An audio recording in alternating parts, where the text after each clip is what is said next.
Ladies and gentlemen, brothers and sisters, people of all ages, welcome back to the Sticky Floors podcast. I am one of your hosts, CJ. I am joined by Mr. Will. We are back with another movie to talk about. Tonight, we're going to be talking about Bad Boys 4, Ride or Die. That's what we're about to cover tonight. Mr. Will, how are you doing this evening, man? Oh man, I'm doing real well, man. How you doing? I'm good. I'm good, man. Except my eye is itching tremendously. So Allergies. I don't know what it is. I know if you're watching this on YouTube, you might be like, why is his eye so red and bothered? It's not because of what you think. It's allergies, like Mr. Will said. It's allergies. Thank you. No doubt, Thank you man. for saying that, man. Thank you for No saying that. doubt. So for the listening, viewing audience, last month we covered movies about fatherhood. This month we are jumping into movies that are more recent. So they're going to be stuff that's either in theaters right now, or was just recently in theaters, or is about to be. So this week we're going to be covering Bad Boys 4. We're also going to cover The Bike Riders. We're going to cover The Fall Guy. And then at the end of the month, we are going to do Deadpool and Wolverine, which I think is the first movie that we've covered since the Marvels that's like really like one of those Marvel comic book films. Yeah, I think so. Yeah, Yeah, so yeah. that'll be interesting. Yeah, and then after the Deadpool Wolverine episode, we will take a short break as we close out season 4, and then get ready to come back stronger for season 5. But we got some work to do. We got some stuff to cover between there. We're gonna be like Marcus and Mike tonight. I don't know which is which, but we're gonna be like that. We're gonna cover Bad Boys 4. So my man, Mr. Will, what you got to say about this one? That's a great, excellent segue, man. That's brilliant. Um, for the listening public, just know that we are definitely CJ and I are we're definitely opposed on this one. Definitely Don't opposed. that you should say spoiler alert Yeah. before you say Oh it yeah, before my you put bad. us in. Spoiler alert. We're definitely opposed as to the major elements of this movie, and hopefully you find this entertaining tonight. Um, Bad Boys Ride or Die delves into themes of emasculation, deceit, and conspiracy, challenging the traditional notions of masculinity as established in the previous films. The movie follows the dynamic duo Marcus Burnett and Mike Lowry as they navigate a complex web of betrayal and duplicitous individuals within the Miami police force and drug cartels. While the first two films were marked by their brash antics and crude behavior, and also can't leave out their humor, this installment shifts focus towards family, legacy, and the duties of service. The characters' unyielding loyalty and commitment to each other remains central, but the layer of love, honor, and respect are more deeply examined. There it is, man. So this is like, is it Bad Boys or is it Old Boys? That's the question. That's the question. Old boys got to be to bed early. Well, That's what they got. That's what they got to do. I wouldn't put these guys out to pasture just yet. I mean, they ain't retired just yet. But Really? I would say that they're closer to the end than they are to the beginning. Yeah. I would also argue, Will Smith, what is he, 55? Martin's 59. Will Yeah. Smith is in pretty good shape, man. Like, He you know what I mean? he Like, is. from the various stories I've heard on the assortment of interviews with other celebrities, he's very strong, like natural strength, like Hmm. what they would call old man strength or country strong, farm boy strength. So to his credit, I think that it is not out of the realm of possibilities to see him in another action movie, let alone Absolutely. another movie within this franchise. Absolutely. Yeah. And this is the thing, man. He can absolutely pull that off. Oh yeah. Like Will Smith is A-list actor Hmm. in Hollywood. Like if there was a time he was probably the top guy. Oh Like yeah. when Independence Day, Men in Black Hmm. one, like Yeah, that summer. like Woo. yeah, he was like the dude that summertime came, he was out Yeah, like a new Jay-Z album. He basically. was he was out there. And he's had a great career of movies. Yes. Um and I think he's beloved by people in general. Hmm. And I think the commercial success of this movie speaks to that. Like this joint has already cleared hundreds of millions of Yeah. dollars. It's almost guaranteed that there'll be a Bad Boys 5. I don't know what that would be called, but there'll be a Bad Boys 5 because like this one made a lot of money, man. And I mean, it got some of my money, begrudgingly. So here we are, so, They so said begrudgingly. so that's where that is, man. Oh, oh. Because I before we get into the culture, I just want to say this one thing. Like, I really liked the first Bad Boys movie. Mhm. I really did. I really thought it was entertaining. It was probably like Will was like about to be Will, but it was probably like Martin at his like he just felt like the best in this movie. And I've seen him some different things. This just really worked for him. I never liked the Big Mama's House movies Mm-mm. with him for many reasons, including him being in a dress the whole time. But Yeah. that notwithstanding, I really liked the Bad Boys one. Bad Boys 2, eh. Bad Boys 3, I actually wanted my money back when it was over. Like, I wanted the money back. Like, that's how I felt about that one. Oh. This one, we'll get to the score, the popcorn score, so we'll know how I feel about it. But, Yo, that's where that is. you mentioned sales. This joint is $334,634,121. That and Hmm. still it's still going. It's And still yeah, going. absolutely it is. It's still, and they probably made it for $34. So, I mean, like, it was not like they, 34. they, they made a lot of money on this. And a lot of people like this movie. So, Yo, this is crazy. it's very popular. Yeah. Let's get into it.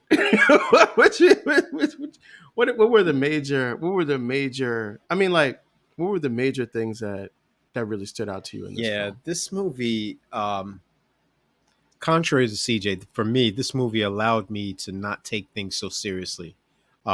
I'm not looking for Oscar award winning performances here. And mind you, Mhm. in this movie, Will Smith does a great job of performing the action scenes as well as He does. delivering on He his does. lines. Like, there, I don't see the flaw in him. But again, this is the first major movie since, for him, that is, since the episode with Chris Rock that I can think of, like the Hmm. major movie, not the Yeah. little World War affair where he's doing the docudrama joint where he was doing stand up comedy. I think it's on one of these platforms, Netflix or something like Hmm. that. But even with that said, the chemistry between him and Martin is still strong. Um, Yep. I agree. I believe that the surprise cameos helped to actually further the movie along. So you got to see John Sally as Fletcher. Hmm. Michael Mann always makes the cameo about being in the Hmm. wrong place at the wrong time. Um, I even like the flashbacks as a ghost or in the messages via the text from Captain Howard, which I think was a problem that they killed him off. Um, uh, but That's one of the problems. I think the fact that they needed to make make sure that the audience knew that the stakes were high was the reason why they eliminated him, and thus also why things of that magnitude also happened. Um, yeah, man. I think the other thing that kind of disappointed me is Teresa Randall not being. But don't get me wrong, Yeah. I like Tasha Smith. Definitely think that Hmm. she did her thing as far as getting her to the prominence, and that hopefully something of this magnitude, which is higher than the other ones that she's done before, as far as exposure, not as far as Hmm. quality of the work, whatever, just exposure, because this is on an international scale that would trump, Daddy's Girls or anything of that magnitude that she's done. Um, Hopefully this helps to catapult her to that next level. And even another person on the I Apologize tour, starring the headline by Will Smith. You have the actress playing, up to her sexuality in the strip scene. Um, what's her name? I'm losing my train of thought about her name. Tiffany Haddish, where Yeah. she, Hmm. where she had the thing going on where she may have done something questionable as far as a film with what's his name, the comedian, um, Aries, what you call it? Spears. Yeah, Aries Spears. So Hmm. this movie does help to give exposure to those who aren't on that stage where Will Smith is, or to help further them along, give them some shine, no matter how small. Even DJ Khaled comes back, so those things help Hmm. the movie along too. I definitely like those things. But even with all So that so said, wait, so I, oh, wait, I'll just say though, I think that that is probably the subtle thing about the film is that in some ways it's designed to act as like a reclamation project for certain people's careers. definitely. So some folks who were like whatever the controversy that was around them, obviously Will Smith had a tremendous amount of controversy around him based on the Oscars incident. This movie is like his first major motion picture Hmm. thing, and like you said, it's done well. You know, what I mean, having Tiffany Haddish, who's also had her fair share of controversy involved in it, it also helps to elevate that. And it kind of, I think what it was trying to do, and I think the movie does this, is it for Will Smith, it reminds people of why you liked Will Smith. And there were movies, you know, we talked about Independence Day, we talked about Men in Black, you know, like those movies. And then there was also like Hancock, and there Hmm. was also like I actually like Seven Hancock though. Pounds. Yeah, but they weren't on like that line. Like I liked Focus, right? But it wasn't like the summer blockbuster joints. You know, Hmm. like so the things kind of trailed off a little bit. And I think this is like the thing that kind of remind people that, oh, you can make a lot of money with Will Smith. Because while the King Richard joint was the one he won the Oscar for, Hmm. these are the movies that people relate to Will Smith on. And probably relate to Martin too as well. Well, I think that's key right there that you said that. When people have been typecast, they only see them in a certain light. They refuse to let go of that. And, we could go on and on and on about those individuals who have fallen prey to that type of thinking. Here, though, I think because it's a franchise movie, it's during the summer, so the kids are out. Mhm. This is a family movie. Well, at least it's This ain't no fan. Ain't geared no fan. it's geared towards being a it's, family movie. it's There's way too much violence in this thing But see, for it to be a family movie. I think that speaks to the part of the movie itself as well as society. Society has become more violent. I think society's I wouldn't disagree with norms, that. Okay. mores, tolerance, thresholds, we've been more desensitized in human history than any other point, I would argue. And we're talking about when dudes walked around with swords and guns on a regular basis. Mm-hmm. Um, But they're still walking around with guns on a regular oh yeah, basis. That yeah. that's still happening. You see what I mean?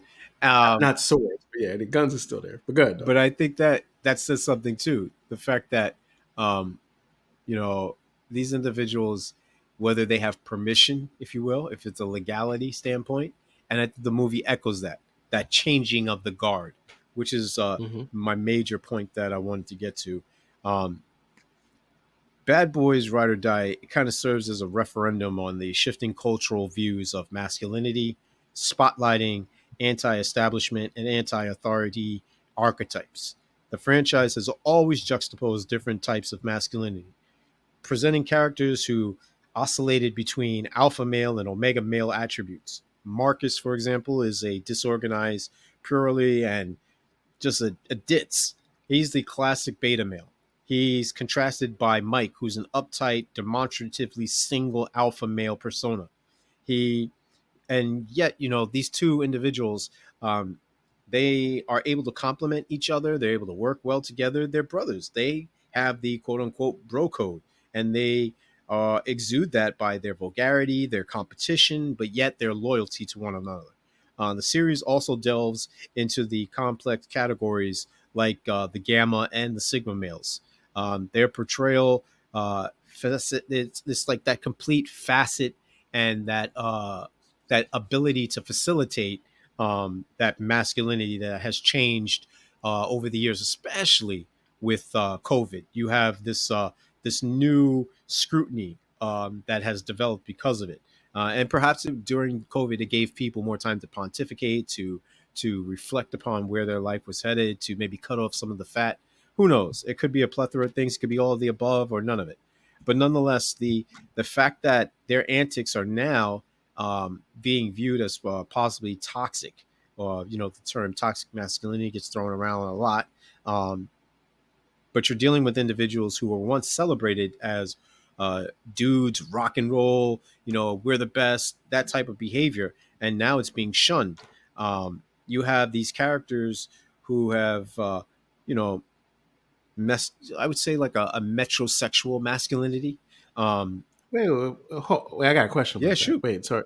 So, are you saying that you feel like in this movie, the perception of masculinity presented by Mike, and Marcus is less masculine than it was in previous Oh yeah, movies? no question, no question. Really, Yeah, really, and you can do it. and why?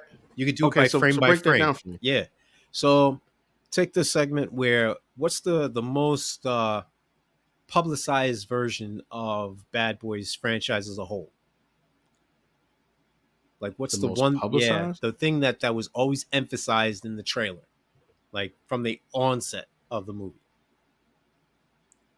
I don't know. I don't know if I'm qualified to answer that question because I don't really remember Okay. what that might have been. No worries. That's why I'm your brother. I got your back. The lifeline is you see Will Smith running in the middle of the street, shirt wide open, and it's like the Yes, slow I remember mo. that. That Hmm. was shown anywhere. And why is that? Hmm. You saying going back to the first Yeah, it's movie? going to the, but I'm Okay. using Yeah, the yeah, yeah, means to compare and contrast. So yeah. you have him running, and this is young Will. You know what I mean? Like, Hmm. so he's supposed to represent buff, in shape, athletic. You know what I mean? Yeah. Like, he's more attractive because he possesses those traits. If he was a fat Hmm. guy running with a hot dog with ketchup and mustard all over him, it wouldn't be appealing. But the Hmm. sex appeal is, hey, he's virile, he's masculine, he's athletic, he's strong, he's very manly. You know what I mean? He's Hmm. desirable. Yeah. Now, when they show Will Smith and Marcus, um, excuse me, Martin Lawrence, they have gained a little weight due to their Yeah. testosterone levels lowering. The metabolism has slowed, so you don't have those buff scenes where they have their shirts off, whatever have you. Right. In fact, they try to cover them up by wearing more flashy clothes. That's one aspect. Yep. Two, Wait. But let me ask you. But is that a function of like diminishing masculinity or just age? I think it's a combination Because of both because age is not sexy. Yeah, men stereotypically, rather, excuse me, stereotypically are shown as aging gracefully. They have, graceful, yeah, yeah. recently, and they have like the salt and pepper, their fine Hmm. wine. What's the famous movie when I drink Dos Equis or whatever it is, and you Hmm. got the older dude, whatever have you, and he The gets most interesting man man in in the the world, world. yeah.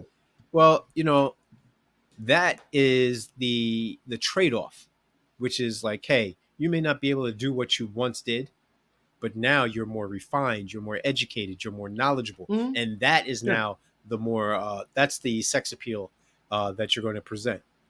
Now with So, so let me ask this question though. Is that also though? I don't necessarily know that I would agree that Mhm. age is inherently unsexy, right? Or is not as appealing. But I would ask the question: is it possible that the movie recognizes Martin Lawrence and Will Smith as men in their 50s are not going to be attractive in that way that they were 20 plus years ago when the first movie came out? And maybe this is why we have to have more of Reggie and Armando, who are younger, showing their virility on the screen to kind of act as a counter, as a complementary counterbalance to what you see from Will and Martin. I I know think that's a lot. That's a heavy question there. no question, but I think it works itself twofold. One is you're dealing with a younger audience, and Hmm. for Will Smith, he's a grandfather. You know what I mean? Like they look at him as like Papa. And the same thing, and Hmm. Martin literally, as Marcus in this movie, is a grandfather. So Hmm. Yeah, they've he already is a kind of granddad. pushed them out the pasture. So this new wave, which is why they introduced, a Vanessa Huggins, why they introduced, and he's not even on here, the guy who played Rafe in the last movie. And the whole thing Hmm. was Amel. These are the young guys and Yeah. girls, and they're going to bring some fresh blood, some new blood into this. So introducing these young guys, it brings sex appeal. I mean, let's face it. When you're younger, you have less grays, you have less wrinkles, you have less, fat, things of that ilk. That is more appealing, and that is traditionally synonymous with being young. So it's the reason why most movie stars they get all the work done. and it's the total opposite of that Bill Parcells. This is why you lift all them weights in the summer. Nah, the reason why the movie stars do that is because they forever wanted to be what? Young. And I'm quoting Rod Stewart. The fact that these individuals are bringing them in is because they do recognize, hey, Will and Martin, not only they can't do this forever, and they may not want to do this forever, but they don't look like, and you could do the split screen like what they once did. And we were appealing to people because these are guys who were in their prime. They were young, they were funny, they were handsome, they were in shape. Like you can see it with Martin. It's clear as day. With Will, it's more subtle, but with Martin, it's very distinct. And I think the fact that they bring in Armando, the fact that they bring in Kelly, these things help to bring about, that it factor that they didn't have. Okay. But All right. but simultaneously, with respect to my original point about the changing of the guard and um, the emphasis now on the transition from what was a man's man to metrosexuality, or being a metrosexual, to mass being to being toxic.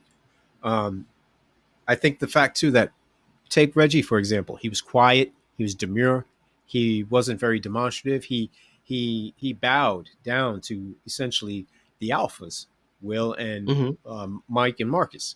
But once he Mm-hmm. had his moment, and you only get one moment, he capitalized on it, and it appealed Mm-hmm. because it was like a first person slash shooter slash John Wick slash Yeah.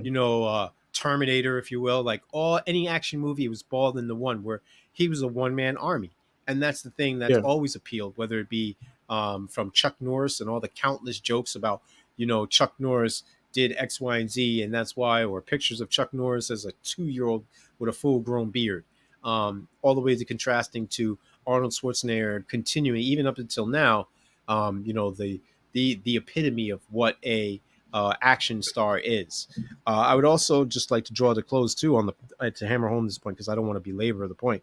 Um, Bad Boys arrived during a pivotal interval in this country, or in the world for that matter, and obviously it was COVID. You're dealing with this now, what you can kind of call a phenomenon, where this cultural movement, um, it questions rather than asserting former standards. Marcus and Mike, they still have, what, has been overly used as swagger, or it, or whatever you want to call it. They still have that, but they appear older. They used to be invulnerable, but now that vulnerability is on full display in this moment. Excuse me, in this movie. Um, the recklessness is catching up to them. They're slowing down. They're not able to do the things that they once done. And that's fine. It happens to everyone. It's how you manage those trials and tribulations. The evolution raises a question, though, about masculinity, and whether these characters are being devalued or merely adapting. The creative caution I would speak to in this movie betrays the franchise's original recklessness, presenting a more inoffensive, if subdued, depiction of men. Their antics, once endearing examples of anti authority, now feel vaguely ashamed of their past.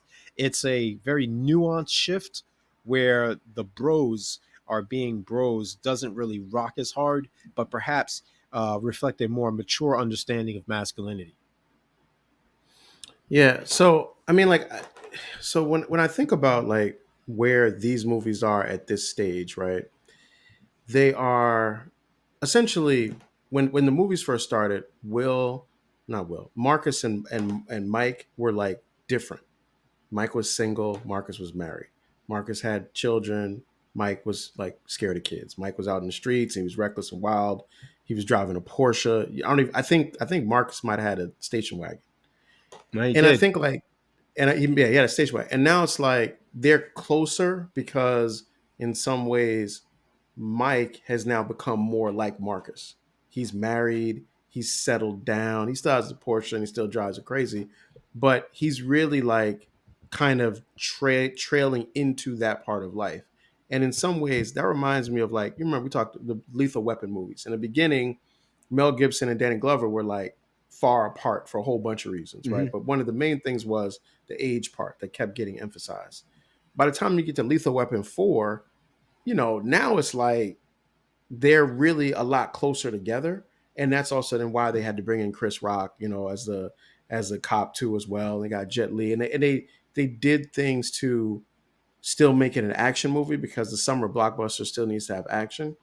But I do think that the transition of the characters on age as the premise, I think that makes sense because otherwise they're gonna have a bunch of stunt doubles doing their stunts and everything. And I think like it adds an authenticity to it that you feel like you're actually watching Will Smith run and you can see his face, you can see him in the frame, and you can see Martin. And yeah, I mean, maybe in their 50s, they probably couldn't take out an army of well trained super soldiers, but that's what the movie is trying to convince you.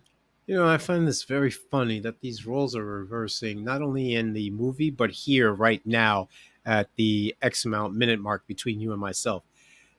Folks, CJ hates this movie. Whereas right now I find myself having to be the one to speak to how bad this movie is in certain aspects and how it's doing a disservice to the characters that they once beloved and treasured to such a degree. I just find it so funny. Like, Martin's character, Marcus Burnett, has always been the one who's been viewed as more conservative, and Mike has been the Mm-hmm. one who's been the more aggressive, loose cannon, if you will, gung ho individual. And that was done Mm-hmm. intentionally because it plays off of it. You know, Mm-hmm. you can't have these guys that are exactly the same, but when they are alike, when they are in alignment, it shows that the teamwork, the intuitiveness at play. At the same token, though, Mike now entering into marriage could be viewed as him headed down the same path as Marcus, unless Mike Mm-hmm. continues to remain true to who he is at his core, which is he's flashy, he is about attention, he's about breaking the rules, he is about ensuring that he looks good while winning. Whereas Marcus, he would rather just come home to his family safely and knows that he gets the job done. And I think those distinctions, while some overlap, are very clear and distinct. So he can be married, but Mike will be the cool dad if he has children. But he probably won't have kids. He'll be the cool uncle. He'll be the one that you can come to tell him about all the naughty things that you did, and he'll help you work around not getting in trouble, whatever have you. And I think it's that distinction that helps to carry the movie. Yet simultaneously, they are exposed. Mike having panic attacks, he's the one guy who Mm-hmm. didn't have the panic attacks. Um, you know, Marcus being the one who's all into feng shui in the what was that, the second movie, right? When he was coming in and they're doing the wusa. Mm-hmm. Him having this spiritual journey in this movie. This is in line with the character of Marcus. But again, they break tradition by introducing all these other elements. Why? Because they recognize that those guys, they don't carry that anymore, or they never had it, or it's not Mm-hmm. suitable for them to be on the screen to try and portray that. But I think that's part of the issue is that they are becoming the same character. The Oh, differences between the two of them are not as pronounced, and that is actually part of the creative tension that actually made the first movie good. And as they become more like older men, which they are, mhm. who have like, Martin has a heart attack in the first 10 minutes of the movie. Like he's got, he's got heart problems. Like he's an older man. Will's an older guy who got shot, almost got killed in the last film. Mhm. Like they are, the story has allowed them to become more vulnerable. And I think that makes sense. The problem is that what made the movies work was the differences between them. So as they start to become more and more like the same character, then it becomes who's which one is playing the version of the character that you like better. But it's the same character. See, and that's where I would slightly disagree with you, is that eventually we all have to grow up. So we can still be wild, but in different ways. So when he hits him and he slaps him, that is the thing that everybody wanted to do to Will Smith. It's almost like, they're echoing the sentiments of the audience. And I'm referring to the slap heard around the world with respect to Will Smith slapping Chris Rock. And then now in the movie, he says to him, I need nasty Mike. snap out of it, Mm-hmm. yada yada yada. Mm-hmm. Um, you're a bad boy, and that's the double entendre. He's a bad boy in the movie, but he's a bad boy in real life. I think the fact that Marcus is telling him to get back to your roots, to be uh, more particular about how we get this job done instead of just coasting, instead of giving in to the panic attacks. Get back to who you are. Um, I think that the depiction of Marcus is a more sage in certain aspects, but then he still remains a goofball. He's still Mm-hmm. the idiot, and that Mm-hmm. also helps. You know, the straight man to the guy who has all of the jokes. So they Mm-hmm. still carry that. It just may not be as pronounced. That doesn't mean it's not there or they're not doing those things. I think the other ancillary issues that prevail throughout the movie are present and obvious to the audience, especially those that grew up with these movies. Like one of the things on the tour that Will Smith talked about was, you know, some of these individuals who are watching this movie, they weren't even born when this movie came out. So they're not familiar. And so they have to do something to grab their attention too. Hence, you have a Vanessa Hudgens. Mm-hmm. Yeah. Yep. Yeah. I mean, I don't really have much. I mean, I I know. honestly, I just don't have much to add about that because I just think that the characters are too close together. I don't think it's actually good. I just don't like. I mean, like, yo, I'm just Yeah, I dig it. okay. I hear you. Okay. I just like, like you can be look, you can do the other guys and you can make a funny movie. Mm, You can do Street Kings and you can make a violent cop flick. You can do Lethal Weapon and you can do like a odd couple movie.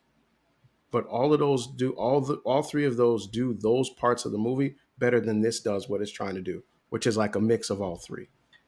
So I didn't actually think it was that funny. Like, and Martin is a funny person. Actually, Will has got good comedic timing as well, but it wasn't that funny.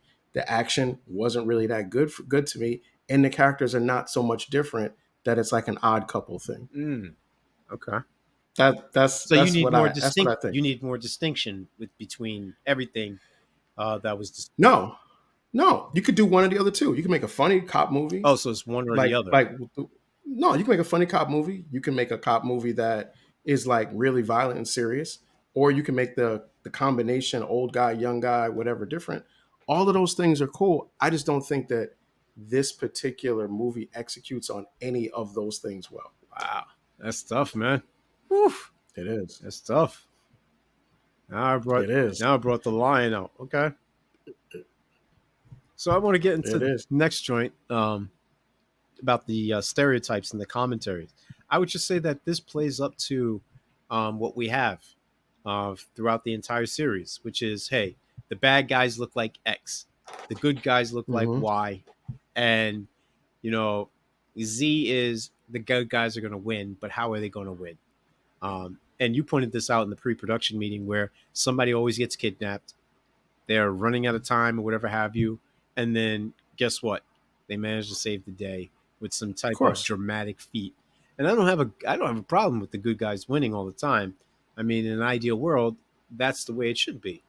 However, um, and I think this is the reason why they murdered Captain Howard in the last film, is that they had to show that the stakes were high and it wasn't going to Yep. be the same old, same old.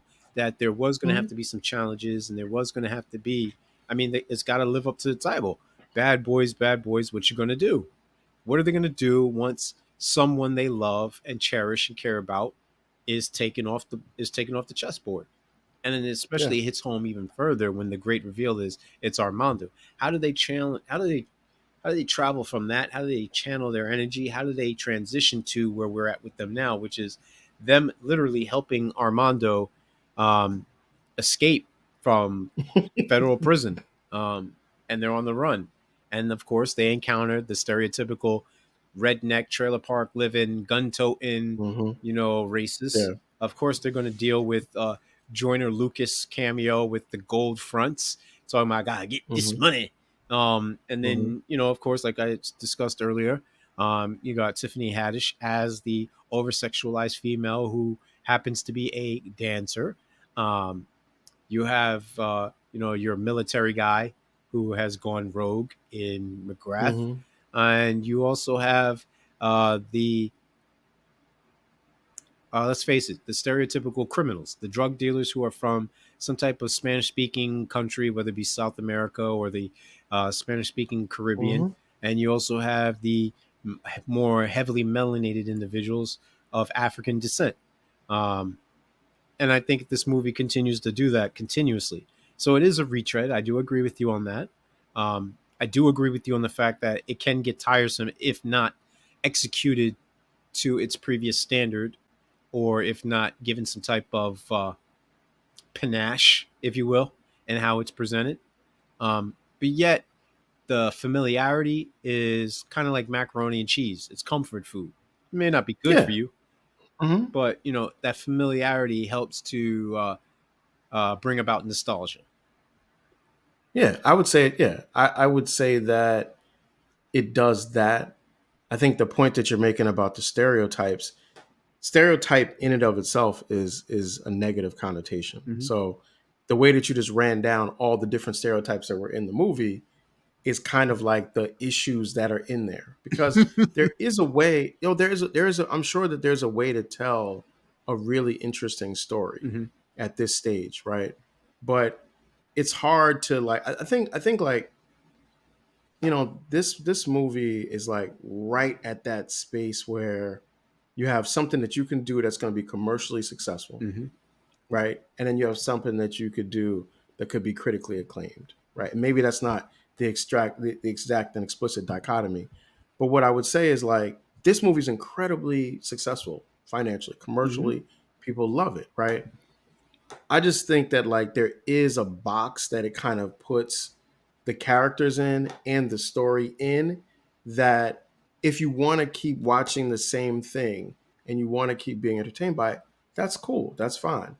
But I think the movie has to also like make a decision that it's going to evolve the thing. And I think that's where like the Mike getting married and Martin having, type 2 diabetes or whatever it is, like maybe that's like what it is, right? Maybe that's why they get to that point. But it's still like you said, run around Miami, fast cars, explosions, fancy guns, random criminal network that's just called the cartel. Like, and that's it. Like, cool, no problem. Like, that's what it is. They kidnap people that they could kill. They try to crash planes they could blow up. Like, okay, fine, cool. Like, cool. And then you go on with the next thing. But I think like the part of it is like, if you watch these movies and you see like, the talent Will Smith has, the talent Martin Lawrence has, is the movie really taking advantage of it the way that it could? Maybe that's like a question, not like one of our questions for it. It's a good question too, though. But what you speak to then is poor execution on the part of the writers in the reading room, the screenwriters, the director, the producers. They lack the ability to bring a good script. You know, it's not so much the actors. I'm probably going to mess up the way I phrase it, but something to the effect of the job of the actor is to bring bad writing to life. But that's not necessarily true. Um, there's only so much you can squeeze out of a lemon, and you can't squeeze, like my mother used to say, you can't get blood from a stone. So the fact that you have these problems with the holes in the story itself, that's not necessarily a bad boys thing. That's more of a writer's thing, a director's thing. Mm-hmm. Yeah, but I mean, like I'm watching the movie, like, and I know the people that, and I don't actually, I know that you mentioned the writer and the director. I know that you highlight them later on, Mhm. but I don't know them. Like I just want to see. I guess I just want to see something that's going to add up and make sense, man. At the end of the day, and Are you that's going to the movies to that be entertained or to make sense? both. Even fact, I'll tell you this: being it making sense is entertaining. Mm, in what way? I just needed to. I need 1 plus 1 to equal 3. I mean, sorry, 1 plus 1 to equal 2. That would have been funny if it was 3. I need 1 plus 1 to equal 2. When it's not, it's just not. working for me as much. I mean, we haven't even got. Can we get to the cake and the hate so I can really like kind of lay out my things By all here? means. Because I know that there's. I know, thank you. All right, so I don't want to what's it called, like skip the dog or jump the fence or whatever the expression is. Carriage But before I the know there horse. something. Oh, thank you. That's the thing. So I know there's some things. There are some cake. There's some cake for this movie. I know you got some. I got some. I'm Let me know your cake. no, I'll no, let no. you know I'm mine. And I'm then, way more interested in what you got to say. well, no, I mean, like I there's some things about this joint that I like. Like there's some things that I dig. Lay it on I me. Let's go. sure. I like that they hit DJ Khaled with the truck. I thought that was funny to me. That was entertaining. That was it. I liked Reggie. I thought Reggie was good. I liked his scene. We got everybody Yeah. cool. I liked the scene with the chicken at the end, him like asserting his dominance, like I'm gonna make this chicken. Mhm. Cool. I like that. I liked the this it's so crazy, but like when the guy tries to give the mayoral candidate guy tries to say we work with the cartels because the cartels give us information on Mhm. terrorism and we were able to stop it as a result. That is such a crazy idea that I like it. Like maybe like I don't know if that adds up. I don't know if it makes sense. It doesn't, but it's just such a crazy rationale that cool. I'm gonna sign off on that. That's what I got as far. Oh, and I did like this last part. I did like the part where Marcus Armando and Mike are in the woods and they're having a conversation, and Armando tells Mike, "It's not always about you." Mhm. I think that was like you said, like the meta parts in the movie. I think that was a meta statement within the movie. It's not always about Mike and what's going on with Mike or what's going on with Will Smith. Sometimes it's about other things, and that's fine. And I think the film at its best kind of tries to pull those other things in and not make it all about who's got this personal beef with Mike or who's gonna kidnap somebody that Mike loves or and in the end the movie kind of degenerates down to that. But but it would be great if that wasn't what happened. So I even the writing to suggest that. You know what? Let's take that last part. I think they all that the highlight in this movie is that Rita gets a chance to get her revenge or retribution, or Adam Lockwood gets his comeuppance by Rita. It has to be Rita in order to Mm-hmm. bring him down. Mm-hmm. So I like that part, and it leads into what you were just saying about, it's not always about you, it's about the periphery characters as well.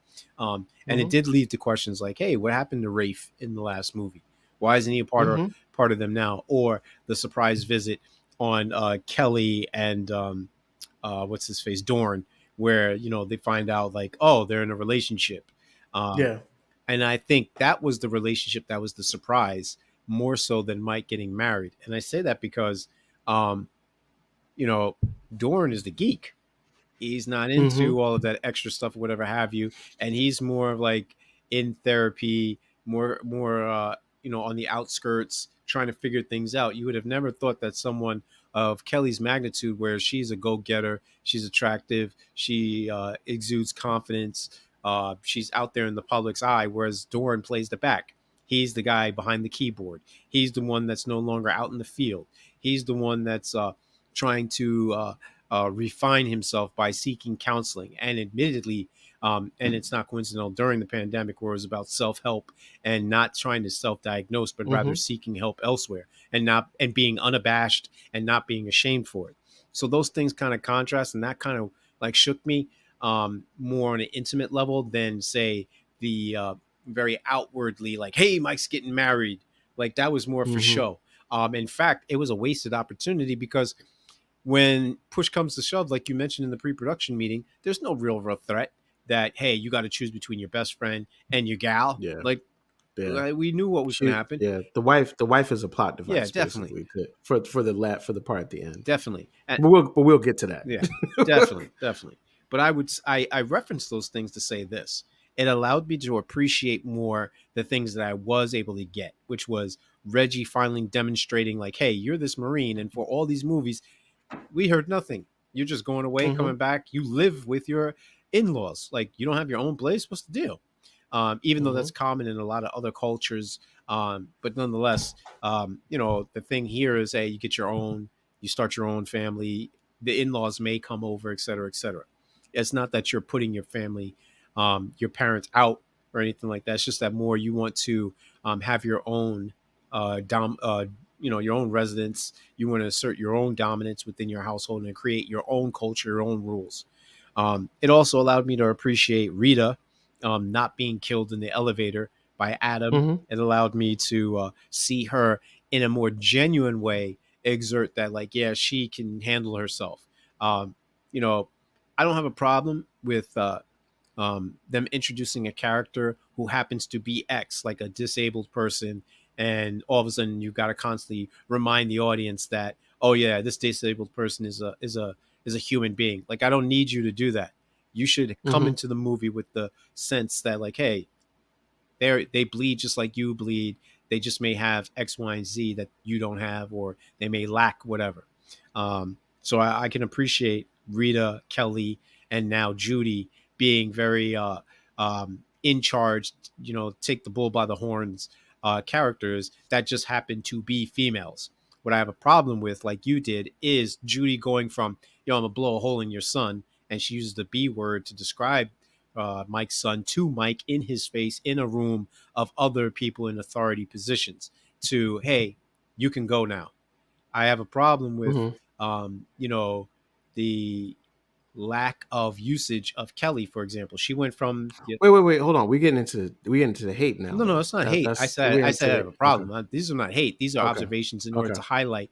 Even though I like the characters, I'm not. Okay. I'm not. I'm not blind to the fact that they have flaws as well. If anything, that makes Okay. them more appealing. I'm sorry if I didn't bring home the point. It's because my like is Rita, my like is Kelly, my like is Judy. Them bringing in these strong women, or strong characters rather, sorry, strong characters who happen to be women. I like the fact too, finally, that the introductory scene to McGrath, it made him seem like he's not one to be trifled with, where he kind Mhm. of takes charge. But then again, as is the rest of the um, issues with this movie, is that he goes off from such a very strong high note, and then all of a sudden it's diminished. All that build up led to nothing. If there was no payoff, he was easily shot in the head. It was like, hey, you're nothing. It was never in question. He never posed a real threat. Yeah. Yeah, he didn't. I mean, yeah. Well, I'm gonna get into my so that's the perfect segue Yeah. into the things I didn't like about the movie.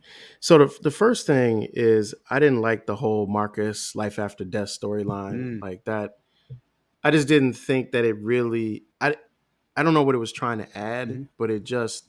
I think the point was for it to be comedy in the midst of it, but it just never landed well. Like the story about him owning Mike as a donkey, and like that.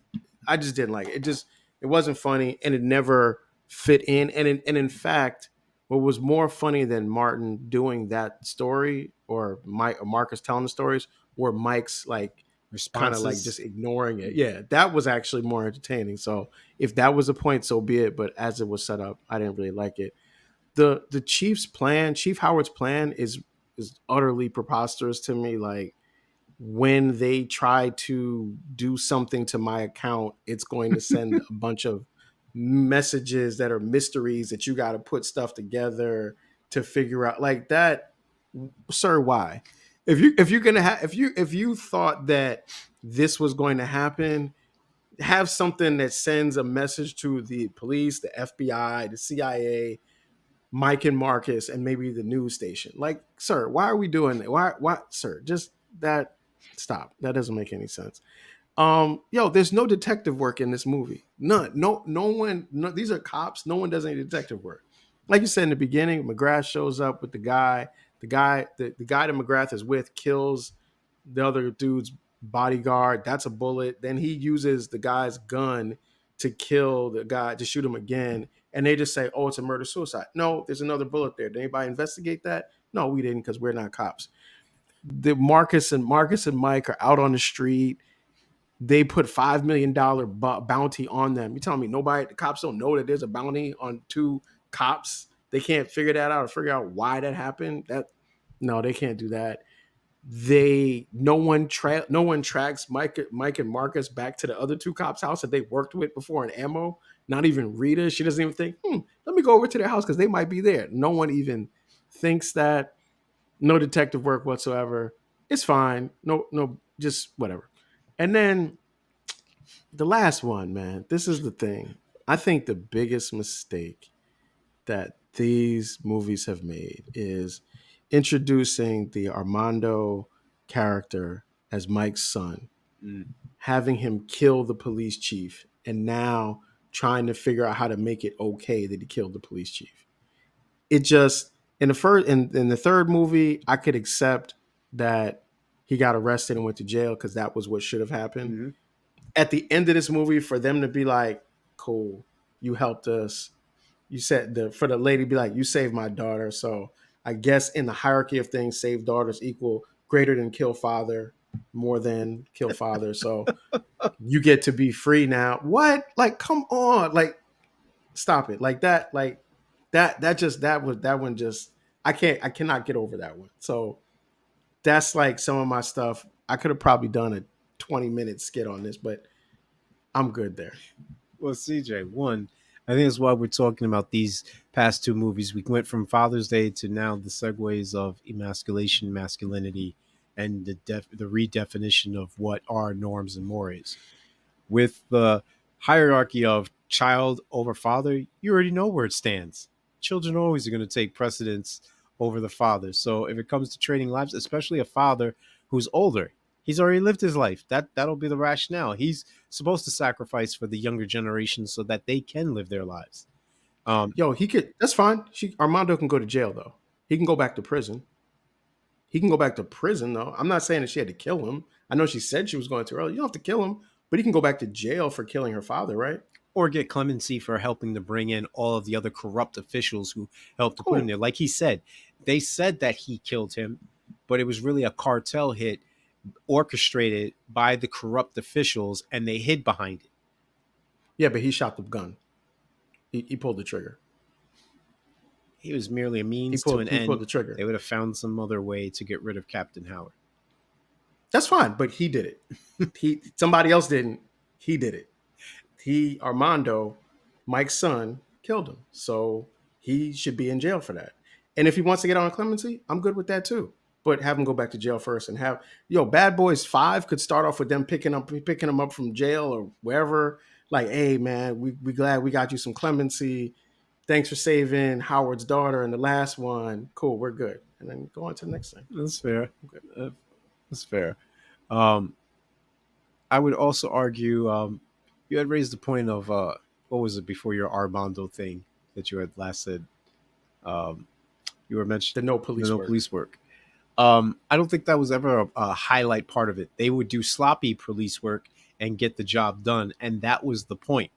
That they didn't have to go through all these different processes and leap through all these hoops in order to get to the end result, which is to what? Clean the streets, get the bad guys off of the streets. And that leads to my hate. I hate the fact that Fletcher gets killed within like 5 minutes. Hey, Mike, how you doing? Mm-hmm. Marcus, you dummies, da, da, da, bang, Mm-hmm. and he's gone. Here's a Yeah. criminal who was off of the streets, who became an asset, a less murderous one than Armando, but nonetheless, he was a criminal who managed to turn things around, and then boom. And unless you saw him in LA's Finest, which was only on for a year on Spectrum, you wouldn't even know he was on that. So essentially, he was in the first one, the second one, not the third one, and the fourth one for what, a total of an hour. I Mm-hmm. didn't like that. I thought John Sally could have done. They could have done did better by him.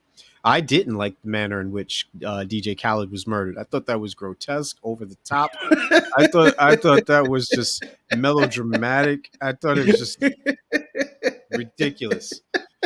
Um, and I don't even I'm not a quote unquote fan or anything like that either. But I'm just saying, like, it's just ridiculous. You seen this heavy set dude bounce off of a car, and then he's gone. I don't know if he got burnt, if he's part of the cement or what. I didn't like the usage of Jordan Lucas just for a cameo to say, "I want this bounty. Hey, let's get him." And then all of a sudden he ends up getting shot up. That was, I mean, I guess you got to, if you're breaking into acting, you got to start somewhere. And usually it's the Mm-hmm. drug dealer for the black male who's a rapper. But nonetheless, I wasn't too appealed by that. I didn't like the fact that after all that buildup in the other movie, Mike is now not with Rita. That surprisingly, he married, not another cop, Mm, not a separate woman altogether. He mm. marries his, his physical therapist. Like that's just ridiculous. All throughout the movie, you hear "dummy, dummy," and all of a sudden you get nothing. All that, and you know nothing comes of it. Even the fact that they were like, Adam says to her, "You're still in love with him, aren't you?" Like they still throw shots every now and then to remind you Mm-hmm. that they had something once, and Yeah. nothing comes of it. I'm not buying that. And then last but not least, the fact that Mike did get married, that just doesn't seem within his personality. You get married now at 55, really? And it's the first female who does what? She helps work out your muscles. Okay, dude. Mike, wait, Mike can't find love, man. That's what you said. Mike can't find a I'm saying real. Mike can't. Mike can't find. I'm saying Mike Mike can't can't find find a love. real I'm relationship. saying Mike can't find love with her. I think it's forced. Okay, I think, as you're fond of saying throughout this, it's a plot device. It's a means to it it's a is. means It to definitely is. humanize him and to make you more invested. And I also think it's a segue to other spin-offs to say like, hey, Mike is now settling down. He's put his gun away. He put his toys away. He's no longer going out to play, and now he's a more civilized, cultured individual who's more mature. Yeah, it's fun. Like in the like when you're watching the movie, the fact that Marcus and Mike are married now Mm-hmm. is really a really like a that's really far down the line in terms of the what the movie's about because you really don't even see them really be with their families for like probably more than like 5 minutes in the whole movie. In the first movie, what made it work was remember Marcus had to pretend to be Mike Mm-hmm. and he had to pretend to be a man who was single when he was married, Mm-hmm. and then as a result, Mike had to like be in his house. So there was also this like fish out of water kind of storyline Yeah. thing that was happening. It doesn't really exist anymore because like we said earlier, they're so close together that you don't even have that tension or that friction anymore. So it's like I don't know what they're gonna do with the idea of them being married. They might start the next movie off when they just got a divorce. Like they might be the Bad Boys 5 might start with them driving in the car, late to the divorce attorney's joint. Like that. Like it could be anything because yeah, I mean, him being married is really about having the situation with McGrath at the end of the movie. Mm-hmm. It's not about trying to get you to really No, think that they're really together or they're really, like they got like a real thing going on. no, not at all. So, so the popcorn, Um, not, not burying the lead here. I got this on two boxes, man. I just, unfortunately, too many holes for you. this is not what, yeah, this is not one that I really dug that much, man. I've been waffling actually. Like you said some things that made me rethink others. Um, but I'm sticking my guns. I'm still going with three. Still going with Okay. three boxes. I was thinking about 2 3/4, but Two and three I'm gonna go quarters. with three. Okay. All right. So we got some questions Yeah, though. I man. know you got some. I got Yes, some. All sir. right. Let's go with yours, and then I'll jump into All mine. right. And I'm not gonna get. I have like 30 questions, but I'm gonna make it like four. So Well, that was I'm me. not I gonna. narrowed it down to three. So, Okay. why was the decision made to have Mike get married? Plot device. They just needed to try to make it so Mike would have a reason to like chase after somebody in the end. And does as we he said, does he need a reason though? I mean, 3 out of the 4 movies ended with some woman being kidnapped and Mike and Marcus having to save her. So If it's not broke, don't he fix it. did it. It's not broke. Don't fix it. Yo, look, 300, like you said, 300 million. So, hey, man, somebody wants to see that. 333 million. Um, with his escape slash being let go from custody by Judy and Mike, is Armando's potential story arc that of a road of redemption?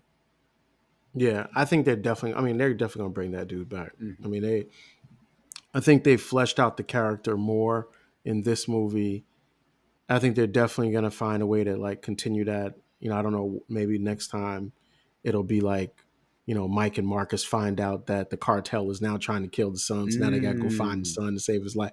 They'll figure out a way to do that, but he's definitely coming back. okay. And I think they do want to. They want you to be okay with him killing Howard. That's Oh, what of it is. course. At the end, they want the audience to be like, "Oh, it's okay. Oh, so, It's all right. um, It wasn't your fault. It wasn't was your it your fault." fault? You were tricked, hoodwinked, bamboozled. That's what it is. They just want you to be. They just want you to be like, "Oh, it's okay. You killed an old man, innocent at a It was basketball so it game. was a All right. mercy killing. Okay. No, yeah, it's all right. Well, he didn't shoot the kid, even when told him to shoot to the kid. Yeah, he did. No, he didn't shoot the kid. No, he just shot an old man at a sporting event. Yeah. He was old though, so it doesn't matter. So go ahead. It'll be all right. It's not your fault. Oh man. Lastly, what happens to Rafe? Why isn't he in Bad Boys for Life? I don't know, man. I don't know. Like I didn't Did really Mike really have remember. relations with his mom, and therefore he couldn't Nah, I handle going think. back to work? Nah, I think that wasn't it. I don't know. They didn't even act like the character existed anymore, Yeah, no mention of him. which I thought that was weird. And this is the thing. I appreciate how in the Chief's story Hmm. he mentioned the two Latino cops from the Yeah, they past got bucked down. and that they got killed in a car crash. Hmm. I appreciated that they tied up that loose end. I Hmm. thought that was cool. Apparently, Rafe has not registered that much yet. So I don't know, man. Maybe the actor just wasn't available or Mm. something. And that's how that goes. All right. Here's my questions. All right, got four. All right. First one. Wouldn't the police know that there was a bounty on Marcus and Mike and trace it back to the real bad guys? Of course, they knew there was a bounty, but again, trust no one. So there was too many corrupt individuals in key positions that would have them overlook that. And plus, the quote unquote good cops, they were so just full of zeal and fervor to get the job done and avenge who they viewed as being wronged, which was their leader, Judy. Okay. All right. Um, why didn't they share the videos from the chief with the chief's daughter and with the whole squad? Yeah, I think this also lends itself to the whole, credibility of individuals, who you could trust, keep the circle small, spread of leaking information. Remember, she is a U.S. Marshal. She's not Mm-hmm. in the Miami PD or whatever have you. So this is more of a Mm-hmm. Miami PD issue, and they didn't know just um, who was actually involved in it. And not to mention, if, like he said, if you're reading this message, I'm dead, which means he can't protect his daughter, and that's the first natural instinct a father has, is to protect their daughter. So I think for those reasons and few that it'll just be too lengthy, she was intentionally not told. Okay. I mean, I got questions and you got answers. So there we go. All right. These are the last two. One of them is kind of like more of a meta question, but the next one is, so how would you like to see the story of Mike and Marcus end? We don't. Because there's definitely going to be a Bad Boys 5. Yeah. So how would you like to see their thing end? Well, it depends what versions we're getting. If we're getting young, youthful Mike and Marcus, then I would like to see them take on, some local crime within whatever they, that's the introduction, wisecracking, yada yada yada. But then, there's this new megalomaniac, and we could say he's even a former cop. He has inside knowledge, et cetera, et cetera. And he says like, "Hey, I can break into these banks throughout town, keep them distracted, and then in turn we'll have them running around the town. Meanwhile, it's a revenge factor, and because you got to throw in the kidnap a family member or whatever so they could chase.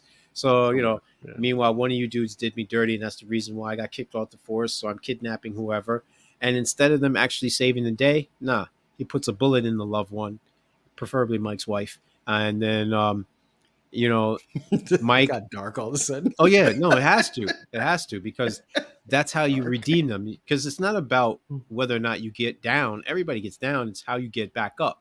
So then Mike gets up by remembering her, just like Riggs did in Lethal Weapon, et cetera, et cetera. Instead of trying to seek revenge or retribution, it's more about justice. So instead of killing the guy, he brings the guy to jail.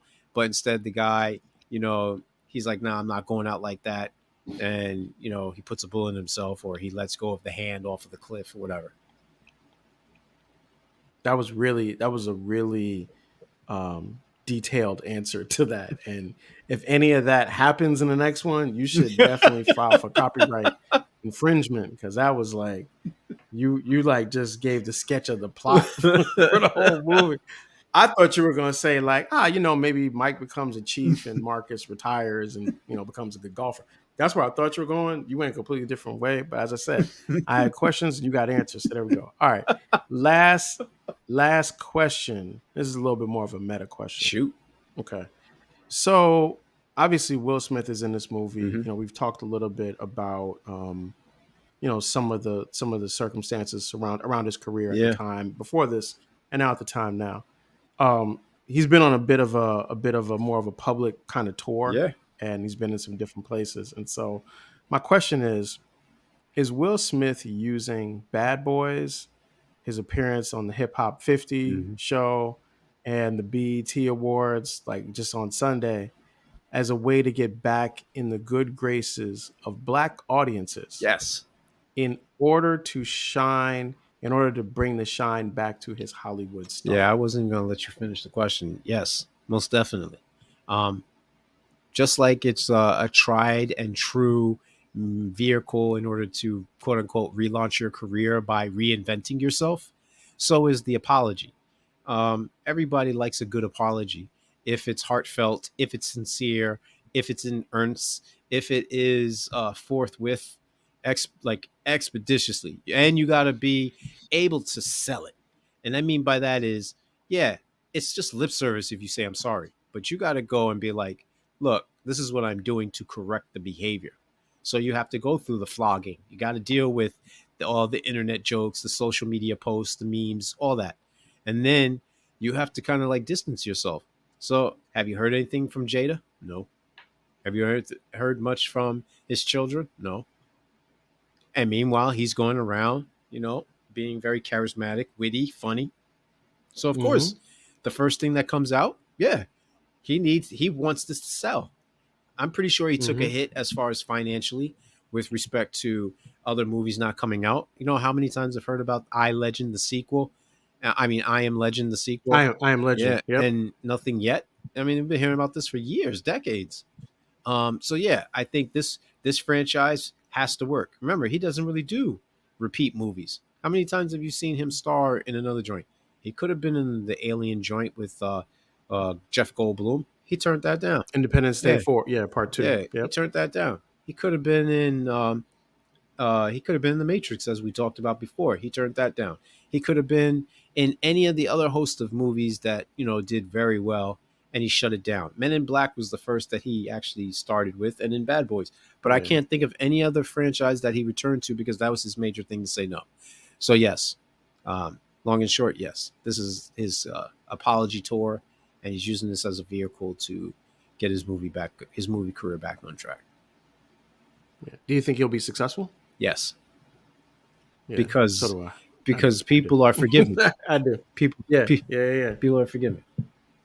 Yep. I agree. I do think so. I think next summer there will be a Oh yeah, major motion picture with Will Smith in it, and hopefully it's good. yes, definitely. so so that's that, man. All right, so the themes, man. Let's kick it to the themes and let's wrap this joint. Yeah, man. I'm more interested in. I'm going to keep it brief. I'm more interested in people seeing this movie for what it is. It's a lighthearted film, something to do. It's not really anything that's great or over the top. It's mind numbing, yeah. Shoot 'em up, bang bang. The like one of my favorite rappers says from the legendary Wu Tang Clan, the dumb are mostly intrigued by the drum. Mhm. So these superficial crashes, it's like being in traffic. You see a car crash, somebody might stop and look, and that causes traffic, log jams, bumper to bumper, because they're all intrigued and everybody wants to know what's going on. And I think Bad Boys as a franchise has done that. You know, what was it, 20 years apart from the first one and the second one? Yeah. So, Hmm. I think these retreads, whether it be in sports and now in movies, with all these remakes, um, they tell you, hey, people like nostalgia. People like being reminded of a simpler time, or of what they what they presumed was their highlight, or their the best lives or best years of their lives. And I think that's where this movie steps in. There it is. And there it is. And I mean, like you said at the beginning, it stepped in pretty good because it's made a lot of money. Yeah, So a lot of people have been hundreds a of lot of millions. people have been entertained by it. Yeah.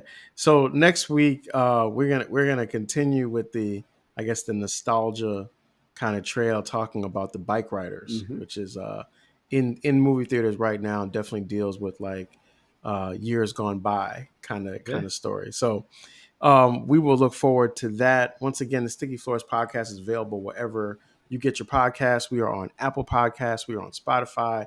We are on YouTube.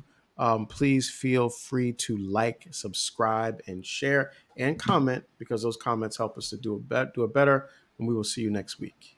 Peace.